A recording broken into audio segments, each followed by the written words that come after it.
Okay, this is a video for a portable music player called a TempoTech V1. This is not to be confused with the V1A, and I don't know even why I'm in possession of this, but I am, and it's pretty much an analog for the V1A, except the V1A has a traditional DAC, digital to analog converter, where this has got more of like a codec kind of, I guess you could say. It sounds fine. It's got some neat things about it. Neat. I said neat. It's got 2 micro SD slots. 2. That's something that is becoming more and more rare. This is the file for size comparison. This is the M11, and this is the TempoTech. And this also has 2 SD, and there were a lot of people that were lamenting the fact that the Pro has a single one, but it's got to do with, I don't know, something. So it's got the 2 SD slots going for it. It's got LDAC, Bluetooth. This is basically, as you can tell by taking a look at it, and maybe the color is gonna give it away. This is basically a like a Hibi. It's even got the MSEB that used to be called the Magic something 8-ball. I can't remember what that was. But if you're familiar with that, this is using a not slightly modified because of the screen size, Magic 8-ball Hibi operating system, which means that it was very, very simple. I put the SD card in, I went into settings, update database. It's very, very simple. One of the easiest ways to update a library of any operating system, it would be through the Hibi. Sound of this is very decent. It's a USB-C. Again, there was thoughts of not doing this, but I might get the 1A sometime, and then the interesting point will be how much of a sound improvement is there, because I listen to, or I own, God, what is the name of that company? Like the first DAP that I ever owned in my life, and it's got the crazy adjustability. God, what is the name of that company? Come on. I10A, iAudio 10. What the hell was the name of that? Now I'm getting slightly frustrated. What is the name of that company? Made it from Korea. It's a DAP maker. They're famous for their, tweakability. God, what the hell is the name of that? Oh, Cowan. Boom! I almost just pushed stop on this video because I thought it wouldn't. Cowan is kind of similar in that Cowan's got one of their smaller ones, and it's actually using like a codec, not a traditional digital analog. It sounds fine though. P1? No, not P1. I don't remember. It's a small one. It's got a plastic front on it. It's scratched all to hell. It sounds good though. So I guess the interesting thing will be to compare this with the V1A, which is basically an identical device, pretty much. I think it's got the 2 SD slots. And so about this, does it sound good? It sounds, it lacks a certain sense of dynamics, but I think that is down to the power output, which I believe is 60 milliwatts single-ended.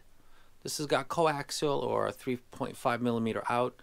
It's something that, for example, if you're using the P1 by Tin Hi-Fi, this would be maybe just enough.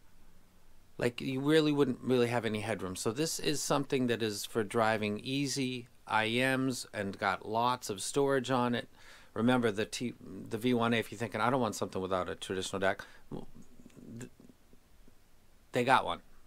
I don't know how much more it costs, but you got double SD slots. You've got a very, very mature platform as far as the user interface, which is because it's built on the Hibi, so you might be familiar with it. It's very, very easy to navigate. Sound quality is decent, and it lacks dynamics, but I wouldn't chalk that up to the fact of the DAC. I would maybe assign that more to its power output.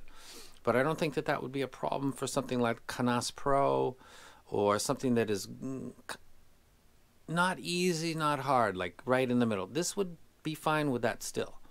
When you get into something like a P1, Something that would normally be okay driven at, let's say, 40, and you need to add 20 steps to it. The P1 I wouldn't wreck somebody if they said, I got a P1 and that's my main thing. How would this be?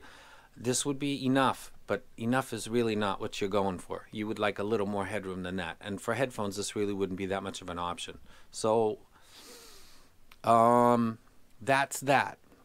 I would walk through the whole thing, but it's heavy. It's ultra easy. Why am I stuck in language? Okay, there we go. You got play settings, play mode, gapless playback, gapless. There you are. Play through. It's basically Hibby. So do I wreck it? No, because there's a version that's got a DAC. Does that make a big difference? I'd rather have one than not have one. So no, don't wreck it. But might try to get the A version. I love that it's got tons of storage, and it's got LDAC. I believe low latency too. So if you like watching media or something on it, that would be easy. And just before I leave, I got this today. And if you're thinking, oh, you know, he's showing off, or no, I'm not. I'm actually slightly pissed. Get this box today. It's got little dings and stuff all over it. My girlfriend thought, did you buy used? No, I didn't buy used.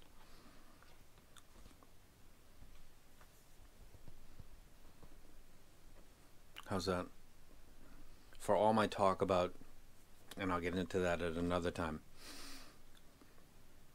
Japanese edition Legend X. I can see the two drivers. I'll do a video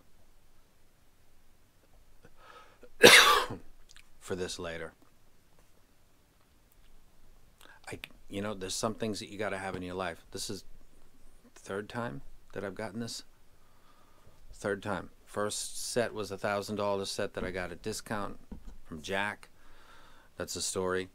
And then the second one I got myself, which was a new set, which was $2,500, $2,300. I'm sorry, no, that was a used set.